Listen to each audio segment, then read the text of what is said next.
जी बिस्मिल्लाहिर्रहमानिर्रहीम।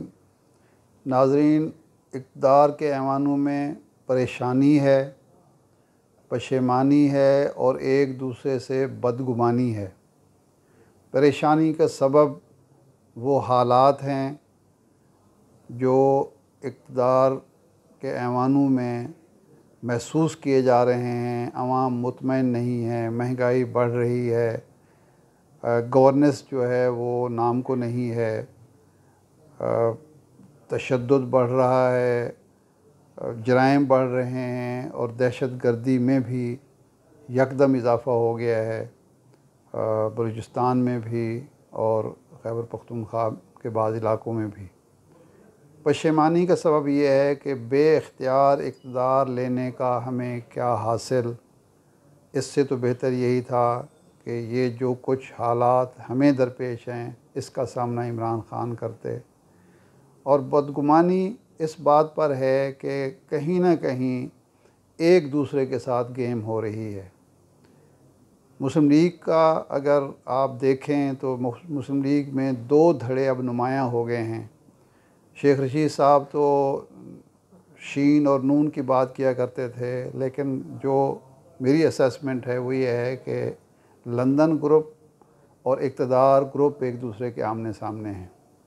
और ये जो मरीम नवाज़ साहिबा की ट्वीट है या जावेद लतीफ़ साहब की बातें हैं या बाज़ और लोग ये कहना शुरू हो गए हैं कि जनाब वाला तेल की कीमतें नहीं बढ़नी चाहिए थी, महंगाई को कंट्रोल करना चाहिए था, और हालात अगर कंट्रोल में नहीं आ रहे तो इक़्तिदार में बैठने का क्या वजह है।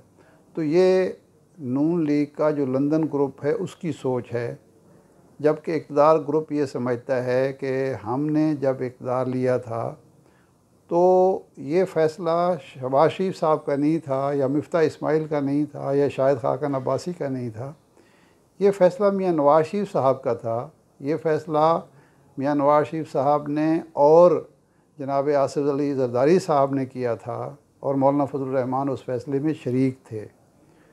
तो जब इक़्तिदार ले लिया गया तो शहबाज शरीफ साहब ये कहते हैं और शहबाज शरीफ साहब के साथी ये कहते हैं, तो हम तो अपनी पहली कमिटमेंट के मुताबिक 2 महीने के अंदर इलेक्शन कराने के लिए तैयार थे। बल्कि एक तो दावा ये किया जाता है कि शहबाज शरीफ साहब ने तो 18 या 19 मई को अपनी अलविदाई तकरीर भी लिख ली थी, लेकिन मियाँ नवाज़ शरीफ साहब ने उन्हें रोका और उन्होंने कहा कि अब मैदान नहीं छोड़ना, क्योंकि तासुर ये बनेगा कि इमरान ख़ान साहब ने जो मुतालबा किया है अर्ली इलेक्शन का और उन्होंने जो लॉन्ग मार्च का ऐलान किया है उससे खौफज़दा होकर इक़्तिदार छोड़ा जा रहा है। तो अब आपने इक़्तिदार कंटिन्यू करना है और मामलात को संभालना है और अगले साल अगस्त तक इतना कुछ कर देना है कि अवाम ये सारी चीज़ें भूल जाएंगे, इमरान ख़ान को भी भूल जाएंगे, महंगाई को भी भूल जाएंगे और हम एक दफ़ा फिर सियासी डंका पंजाब में और मुल्क में बजा सकेंगे। लेकिन हुआ कुछ भी नहीं है। अब जो एक नून लीग का लंदन ग्रुप है वो ये चाहते हैं कि सियासी डैमेज कंट्रोल की कोशिश की जाए और अपनी सियासत बचाई जाए, जबकि इक़्तिदार ग्रुप का ये कहना है कि सियासत नहीं, अब रियासत बचाने की बात है।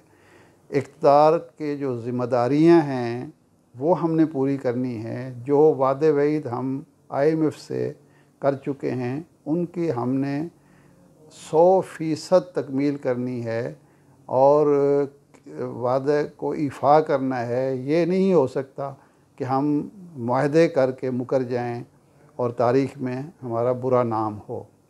ये हालिया जिस इजलास की बात हो रही है उस इजलास में तो ये हुआ कि जब मियाँ नवाज़ शरीफ साहब ने बार बार ज़ोर दिया, और इक़्तिदार ग्रुप का कहना यह है कि ये बेसिकली सोच जो है नवाज़ शरीफ से ज़्यादा इसहाक़ डार साहब की है, जो जुलाई के पहले हफ्ते में पाकिस्तान आना चाहते थे। पाकिस्तान आके वो वज़ीर-ए-आज़म हाउस में बैठना चाहते थे।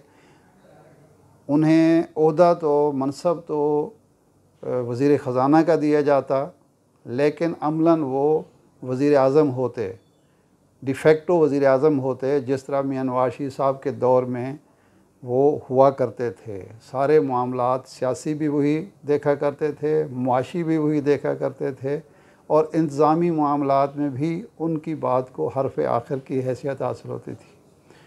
लेकिन प्रॉब्लम ये है कि इसहाक डार साहब के रास्ते में सिर्फ़ एक रुकावट नहीं है, मिफ्ता इस्माइल रुकावट नहीं है, मियाँ शहबाज शरीफ साहब भी रुकावट नहीं है, बल्कि इस मुल्क के और इस रियासत के अहम सतून भी रुकावट हैं। क्योंकि जनाब इसहाक डार साहब के बारे में ये समझा जाता है कि एक वाक़या का तो ज़िक्र माजी में हो भी चुका है कि इटली की एक बड़ी कंपनी पाकिस्तान में इन्वेस्टमेंट करना चाहती थी। वो यहाँ आए, उन्होंने मुलाकातें की और फिर एक जगह जाके उन्होंने शिकायत की कि इसहाक डार साहब हमसे किकबैक मांगते हैं।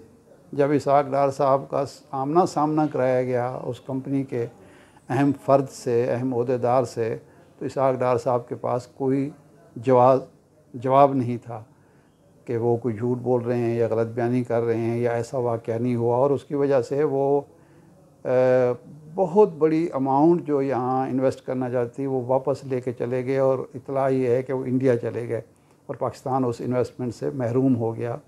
बड़े कारखाने लगने थे।